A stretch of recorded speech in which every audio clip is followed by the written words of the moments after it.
என்ன தேவ பிள்ளைகளே, இன்றைக்கு கர்த்தருடைய வேத வசனத்தின்படி வார்த்தையின்படி இயேசு வாழ்கிற ஜெப வீட்டில் என்று வாழ்கிற தீர்க்க சத்தத்தின் கேட்பதற்காக கூடி வந்திருக்கிற தெய்வ பிள்ளைகள், இல்லங்கள் ஆங்காங்கே இருக்கிற பிள்ளைகள், எனக்கு ஒரு விடுதலை கிடைக்காதா என்று வருஷத்தோடு சஞ்சலத்தோடு எந்த வார்த்தையை யாரும் டிவியில் புறப்புற வார்த்தையை கேட்டால் ஒரு விடுதலை கிடைக்கும் கண்டியோடு காத்திருக்கிற பிள்ளைகளுக்கு கர்த்தர் வெளிச்சமாக இருக்கிறார்.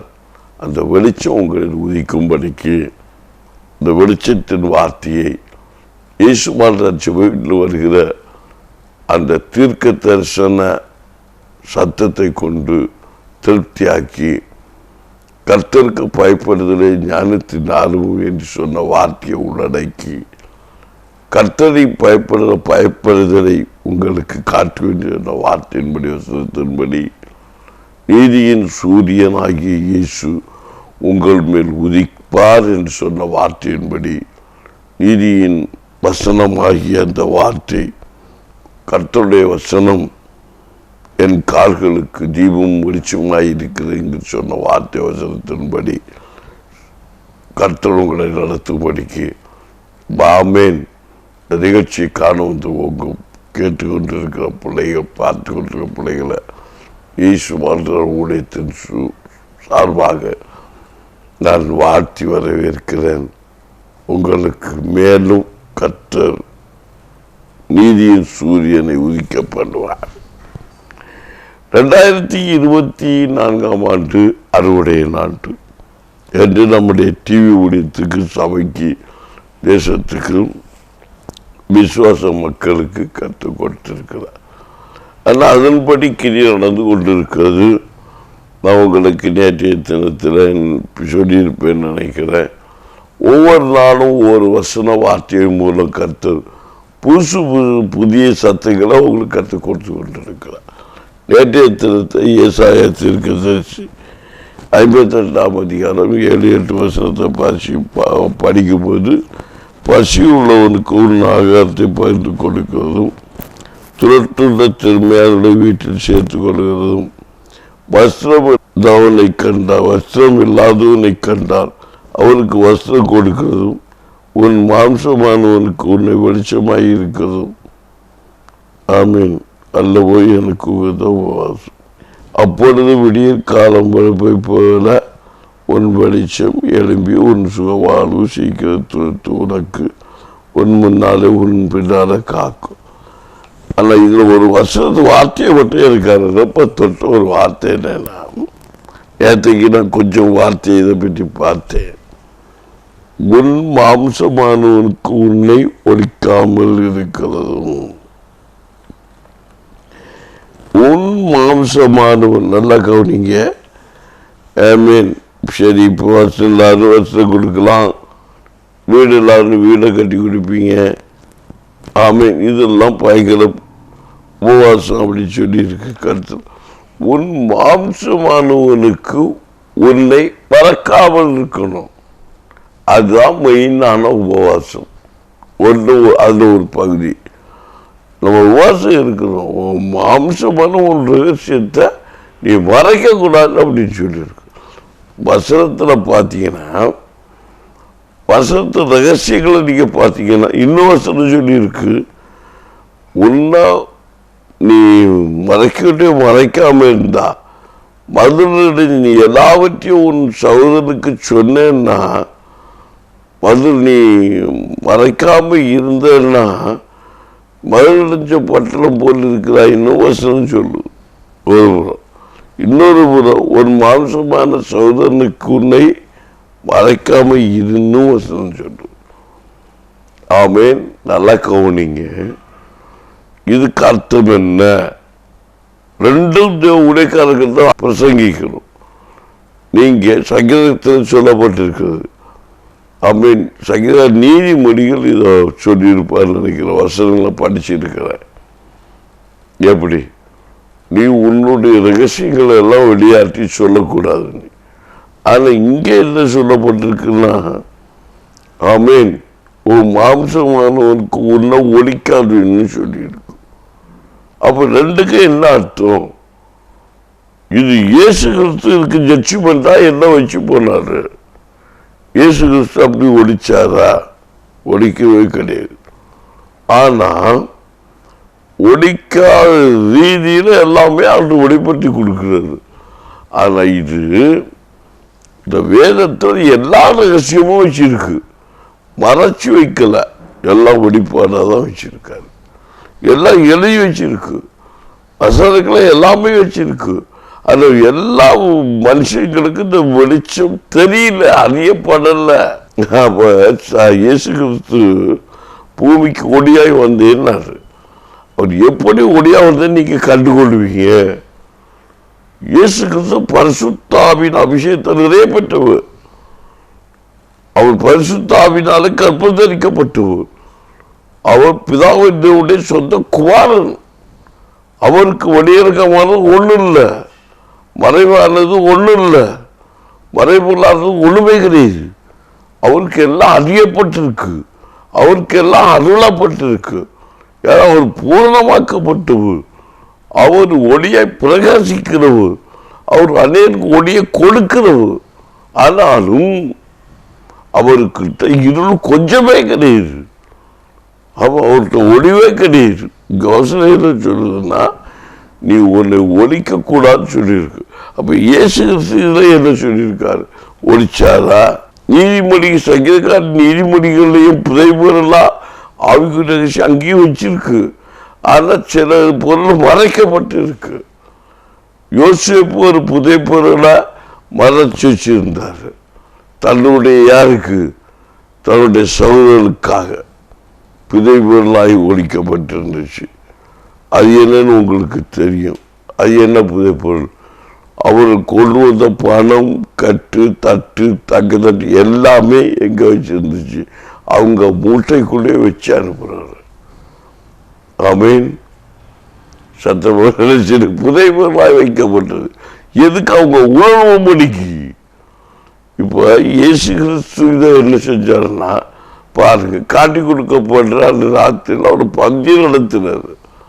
பந்தி நடத்தும் அவர் சொல்றாரு, என் தாளந்தர் கை தொடுகிறவன் ஒருவன் என்னை காட்டி கொடும். ஏது? நம்முடைய தட்டுல பங்குல உட்காந்து சாப்பிடுற 12 சீசன்ல ஒருத்தன் தான் என்னை காட்டி கொடுப்பான். அதே பக்கத்தில் இருக்கிற இன்னொரு மனுஷனை ஆண்டு பேரை ஒப்பியம் பண்ணியிருக்கு. இன்றைக்கு நீ சேவல் கூகும்போது 3 என்ன மறுதளிப்பாயின்னு சொல்லியிருக்கு. அதே பந்தியில் நடந்த நிகழ்வுகள் தான் இப்படிப்பட்ட காரியம். இதெல்லாம் வாக்குத்தத்தம் பண்ணப்பட்டு புதைப்பொருளாக இங்கே இருக்கு. இதெல்லாம் நடந்துச்சா? நடந்துச்சு. அப்போ அங்கே ஒரு சொன்னோன்னு ஒரு சிலையில ஓடிப்போ ஒரு மார்போட சாயிறான். அங்கிருந்து ஒரு ஒரு சீசை காட்டுறான். அவருக்கு பிடிச்சவர் தானே, உன் சகோதரர் மாதிரி ஒன்று வச்சிருக்காரு, மார்போடு அணைச்சி வச்சிருக்காருல, அவங்க ஒன்றை மார்போட சாய்ந்தான். சாஞ்சி, ஆமே ஐயா, அப்பா, என் செல்லமே, உங்களை காட்டி கொடுக்கறது யாரு? நீங்க சொல்லுங்க பார்க்கும். கண்டிப்பா அவர் காட்டி கொடுத்து சொன்னாரா இல்லையா? கரெக்டா உண்மையை சொன்னார், மறைக்கவே இல்லை.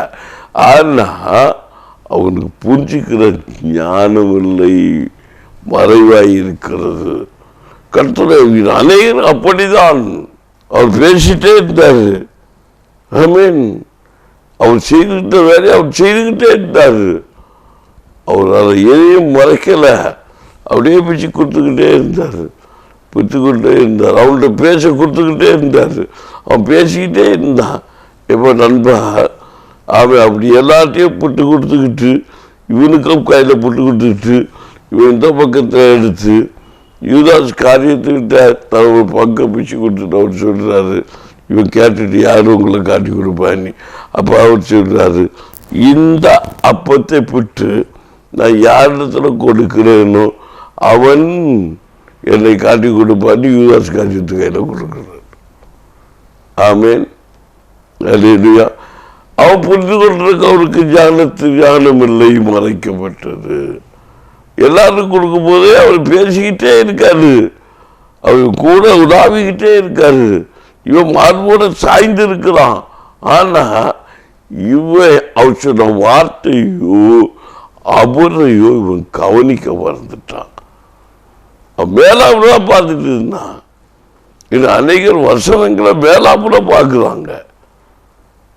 அநேகர் கர்த்தருடைய ஆசீர்வாதத்தை மட்டும்தான் பார்க்குறாங்க. அந்த ஆசீர்வாதத்தை பெற்றுக்கொண்டாங்க. பெற்றுக்கொண்ட ஆசீர்வாதத்தை காக்க மறந்துடுறாங்க. அதே மாதிரி அநேகர் ஆமீன் ஆசீர்வாதத்தை கேட்கறாங்க, பெற்றுக்கொள்றாங்க, அது இழந்து போறாங்க. அதுக்கு நான் சாட்சியம் சொல்ல முடியும். ஆமீன். அது போகட்டும், அது பிறகு இப்போ இயேசு காட்டி கொடுக்குறாரு, வெளிச்சத்தை காட்டி கொடுக்குறாரு. எப்படி இந்த கொடுத்துட்டப்பா நீ பேசியதை சொல்லு. அவன் அப்படியே வாங்கி சாப்பிட்டான். அவன் உடனே பிசாசுக்குள்ள புகுந்தான். ஒருத்தர் அதிகாரத்தை பெற்றாச்சு, அதிகாரத்தை பெற்றாச்சு. பெற்ற உடனே நான் அன்னைக்கு ஏற்க சொன்னேன், ஒரு மனுஷன் அதிகாரத்தை வாங்கிட்டா பிசாசு கிரிச்சுவா. இவர் ஆகாரத்தை கொடுத்துக்கிட்டு உலக வேலை செய்யப்பா போப்பா அப்படின்னா அவன் போயிட்டான். அவர் மந்திரமும் உதவியில ஜெபமும் பண்ணல, போப்பான்னு அவன் போயிட்டான்.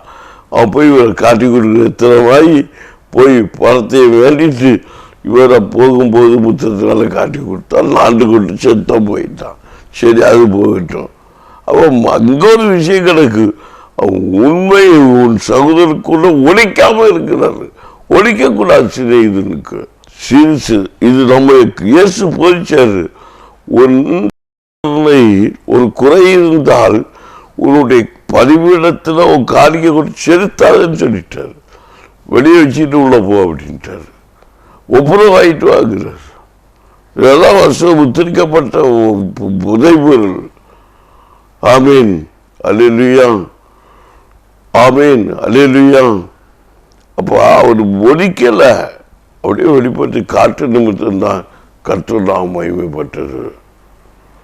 ஆனால் இவருக்கு மறைக்கப்பட்டிருந்துச்சு. அப்போ எல்லாருடைய வாழ்க்கையிலும் ஆண்டவர் இயேசு எந்த ஒரு மனுஷனுடைய அவர் பூரிச்சபடி அவர் நடந்துகிட்டார். மறைக்கக்கூடாது. அதான் மறையிலும் சொல்லியிருக்கு, மறைக்கான்னு சொல்லியிருக்கு. நம்ம மறைக்க வேண்டிய கர்த்தர் மறைத்து விடுவார். நாம் செய்ய வேண்டிய காரியத்தில் உண்மையும் உத்தமாக இருக்கும்போது நம்மை குறித்து யாரும் புரிஞ்சு கொள்ள மாட்டாங்க. எத்தனை குடிகளை போட்டாலும் கர்த்தர் நம்மை ஆசீர்வாதமாக்கி தீருவார். நீ செய்ய வேண்டிய வழி போயிட்டே இருக்கணும். கர்த்தர் உனக்கு எதை காட்டுகிறாரோ, எந்த வழி தெரிஞ்சுக்கிற வழி நீ ஆண்டோடைய வழி, அதுதான் இடுக்கமான வழி. போயிட்டே இரு. எங்க வழி, இந்த வழி போலியா இல்லை, அவங்க வழி போலியா இல்லை, எந்த வழி கிடைக்குது போயிட்டே இரு. இயேசுக்கு வார்த்தையை பார்த்து, வசனத்தை பார்த்து. எத்தனை வழி தலைவனாலும் ஒரு வழி உனக்கு திறந்திருக்கும். அந்த இடுக்கமான வழி நீ போகும்போது கர்த்தர் உயர்த்துவர் நிச்சயம். உனக்கு ஒருவேளை பயங்கரமா நீ மூச்சு முற்றுவது போல இருக்கும், எல்லாம் போற மாதிரி இருக்கும். ஆமேன். கர்த்தர் வெளிச்சம் உண்மையில் உதிக்கும். பாருங்க, இன்னும் யோனா தீர்க்கதரிசி பார்த்தீங்கன்னா மூச்சு முட்டுச்சு. எங்க கிடந்தான் யோனா தீர்க்கதரிசி? மீனுக்கு வயிற்றுக்குள்ள கிடந்தான். மூச்சு முட்டுச்சு. காலம் அவனை போட்டு புரட்டி எடுத்துருச்சு. ஏன் அவன் வழி தப்பி போனான். அதனால அந்த உடல்ல உதிச்சதுதான் ஒன்றை கொண்டு பிரகாசிக்க பண்ணுவேன்னு நினைச்சதுதான். நடத்தாப்ப கர்த்தர் விடவ மாட்டேன். அதிலே சொல்ல மாட்டேங்கிறிய? நீ தப்பி ஓடலாம். ஆமீன். தூர செடிப்புள்ள படுக்கலாம், எங்க போனாலும் விட மாட்டேன். அதுக்கப்புறம் என்னெல்லாம் சமூகம் தேவ வேலைக்காரன் தான். நீ தேவ ஊழியக்காரனா ஊழியர்கள் செய்தே ஆகணும். நான் நிறைய தரிசனங்களை கேட்பேன். சரி கேட்பாங்க, ஆண்டவரே எனக்கு ஆசீர்வாதத்தை தாருன்னு கொடுப்பாங்க. ஆண்டு கொடுத்துருவாரு. ஆனால் அதை காத்துக்கொள்ள மாட்டாங்க. எனக்கு தெரியும், ஒரு சகோதரத்தை கேட்டார், பாஸ்டர் ஒரு பைக்கு கிடைச்சா, பைக் இல்லாத காலகட்டத்தில் நான் இதெல்லாம் தள்ளிக்கிட்டு நான் கொஞ்சம் வாழைக்கு வெள்ளம் எல்லாம் ஊற்றிக்கிட்டு அப்படியே நான் சபைக்கு வந்து ஊழியம் செஞ்சிருவேன் அப்படின்னாரு. பைக்கை கொடுத்தாரு. பைக்கை கொடுத்த பிறகு இந்த வாழை வியாபாரத்தை வச்சு எல்லாம் நம்ம கடத்தி தீர்க்க முடியாது, ஒன்றும் செய்யாது, நீ பால் வியாபாரம் செய்விடு, பால் வியாபாரத்துக்கு போனார். அதையும் கருத்து கொடுத்தாரு. பால் வியாபாரம் போட்டு போட்டு போட்டு போட்டு ஒரு ஆட்டோ கிடைச்சா நான் ஆட்டோவில் போய் பால் வியாபாரம் செய்வேன் அப்படின்னு சொல்லி கேட்டார். ஆட்டோவை கொடுத்தார். அவன் ஆட்டோவை கொடுத்ததுக்கு அப்புறம் என் பிரதர் சபைக்கெல்லாம் வரலை. அவர் சொன்ன காரியத்தை சின்ன நிகழ்ச்சி அவரு கூட பார்த்துட்டு இருக்கலாம். அவர் என்ன சொன்னார் தெரியுமா? என்கிட்ட ஒரு ஆட்டோவை தந்தார், கொடுத்தாச்சு ஆண்டவர். அந்த ஆட்டோ கொடுத்ததுக்கு அப்புறம் நேரமே இல்லை, ஒரு வேலைக்கு ஒரு ஆளை தந்தா கேட்கிறார். வேலைக்கு ஆளை கொடுத்தா அவங்களும் கட்சிக்கிரியை செய்ய மாட்டான், உழைக்க மாட்டான். அப்படியே ஒவ்வொரு கதையும் கேட்டு ஒவ்வொன்று கொடுத்தாலும் அதுக்கு தெளிவாகல. ஏன் கேட்கிறோம் கொடுக்குறாரு. ஆனால் ஆண்டவர் சொல்றாரு, முதலாவதோடைய ராஜ்யத்தை நீதி தேடு, எல்லாம் உனக்கு கொடுக்கப்படும். நம்ம என்ன கேட்கிறோம்? முதல்ல அது செய்யணும், அப்புறம் செய்கிறேன். நீ ஆண்டவர் முதல்ல நீ ஆண்டவர் தேர் உனக்கு எல்லாம் கிடைக்குங்கிறாரு. உன் கரம் தீவைங்கிறாரு. தொழில் உனக்கு மாறுங்கிறாரு. உனக்கு ஆசீர்வாதம் கிடைக்குங்கிறாரு. ஐஸ்வர்யம் வரைங்கிறாரு. இயேசு சொல்ற அப்படி சொல்றாரு, நம்ம இப்படி சொல்றோம். ஒரு சகோதரர் உரைக்காம அப்படி மறைக்காம இருக்கிறாரு. அவன் மறைக்கிறோம். சரி சொல்லுவாங்க, சொப்பனத்தை விட சொல்லாதீங்க, உங்க ரகசியங்களை சொல்லாதீங்க. பைபிள் வசனம் சொல்லுது. இதுக்கு நான் சொன்னேன் 2 வருஷம் சொல்லுது எல்லாம் மறைக்கணும். மறைன்னு இயேசு மறைக்கிற எல்லாம் சொல்ல. ஆனால் மறைக்க வேண்டியது எல்லாம் கர்த்தர் மறைப்பார். அப்ப கேட்டாச்சு, எல்லாத்தையும் கேட்டா பெற்றுக் கொடுக்குறோம். பெற்றுக்கொள்றது எப்படி கேட்கணும்னு தெரியல. எப்போ ஆட்டோவை கேட்டால் ஆட்டோ கொடுத்தாரு, பைக்கை கேட்டார் பைக்கை கொடுத்தாரு. ஆனால் ஒரு தொழிலை பண்ண தொழிலை கொடுத்தாரு, எல்லாம் கொடுத்தாரு. ஆட்டோ வேணும்னு கேட்டு ஒரு ஆட்டோக்கு நல்ல டிரைவர் வேணும்னு கேட்டாரா? கேட்கல. ஆட்டோ கேட்டார், ஆட்டோவை கொடுத்தாரு. அடுத்து நல்ல டிரைவர் அங்கே கேட்டிருந்தா ஆட்டோவை கொடுத்து ஆட்டோவை கூட முதல்ல ஆண்டவருக்கு ராஜ்யத்தை தேடிக்கிட்டு இதை கேட்டிருந்தா ஆட்டோவை கூட அது எங்காத்த ஆசீர்வாதங்க பிடிபடுது? வேற ஒன்றும் கிடையாது. ஆண்டவர் ஒரு ஒரு ஆசீர்வாதத்தை கொடுத்தாரு. யாருக்கு? சாலமோனுக்கு. என்ன கொடுத்தாரு? உலகத்தை ஆளுகிற அதிகாரத்தை, ராஜாக்கிற அதிகாரத்தை கொடுத்தாரு. கொடுத்துக்கிட்டு இப்போ அவர் சந்தோஷமா இருக்காரு. உடனே பார்த்தான், கடைசி நான் திருப்தி வரல. உன் ஆண்டவரே நீ ராஜாங்கிற அதிகாரத்தை கொடுத்துரு. உண்மைதான், இந்த ராஜ்ய பார்த்தனால நீ எடுத்த போடுவது எனக்கு தெரியும்.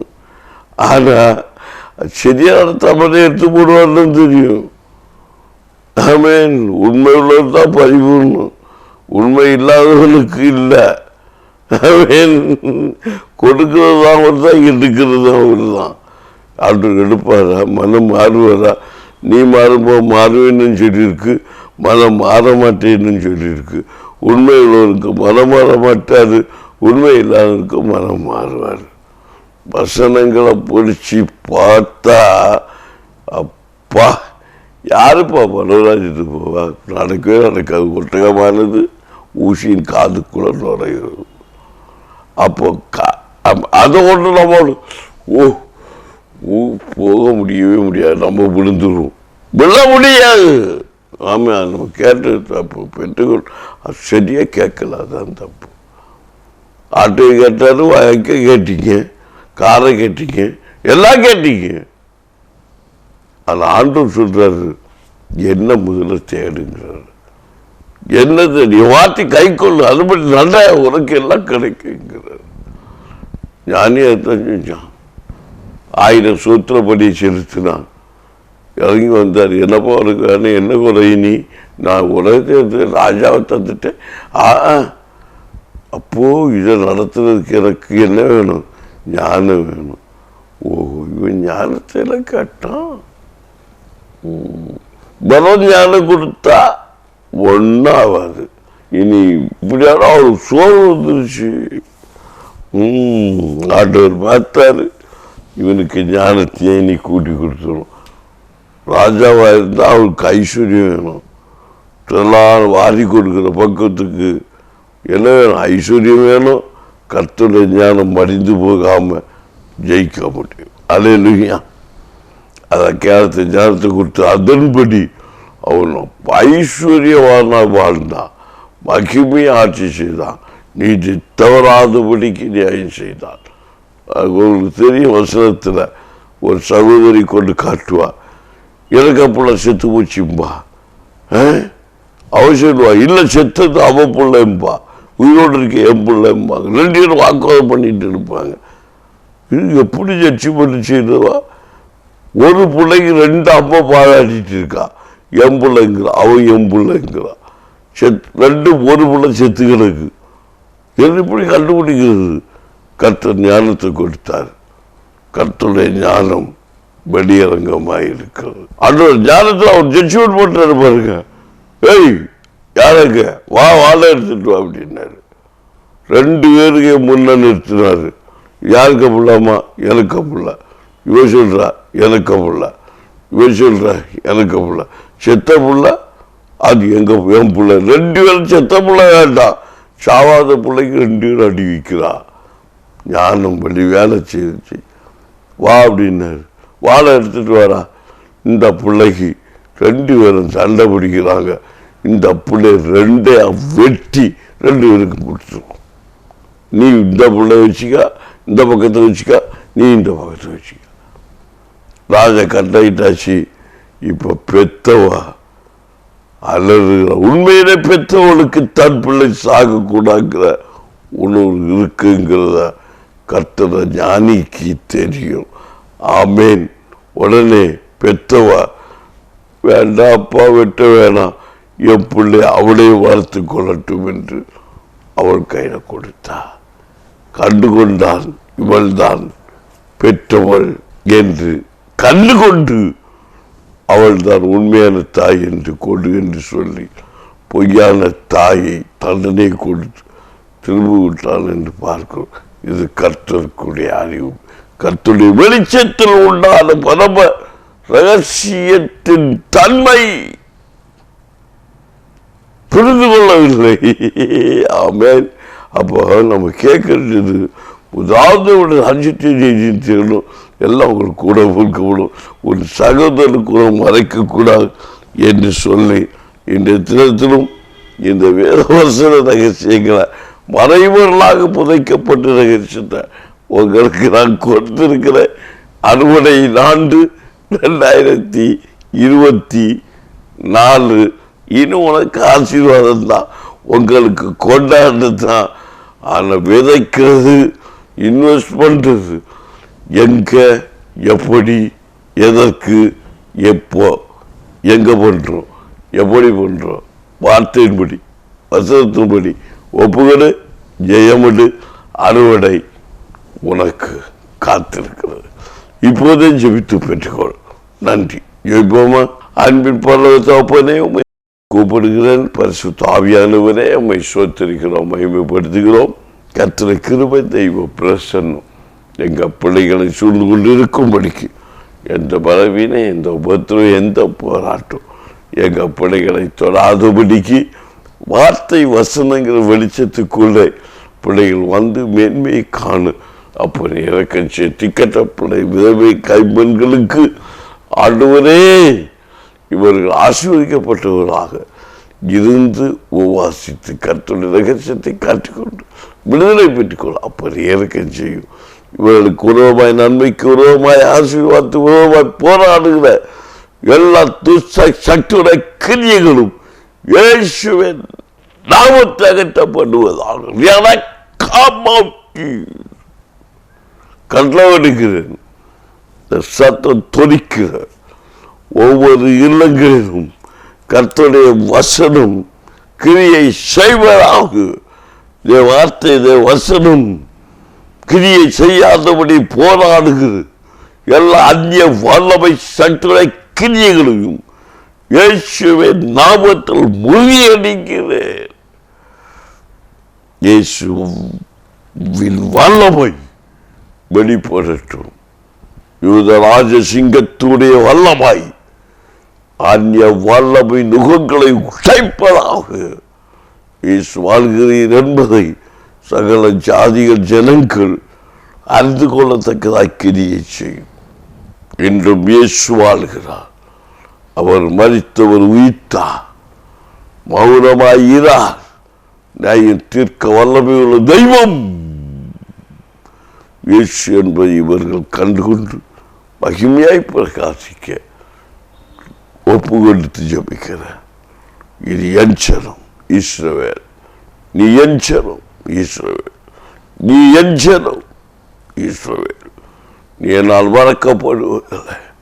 யாக்கோபே என் மனம் சலித்து போனாய், நான் உன்னோடு செய்கிற காரியம் பெரிதாய் இருக்கும். நீ என்னுடையவன், நீ என்னுடையவள். உன்னை பேர் சொல்லி அழைத்தேன், நீ எனக்கு சொந்தம். Right now,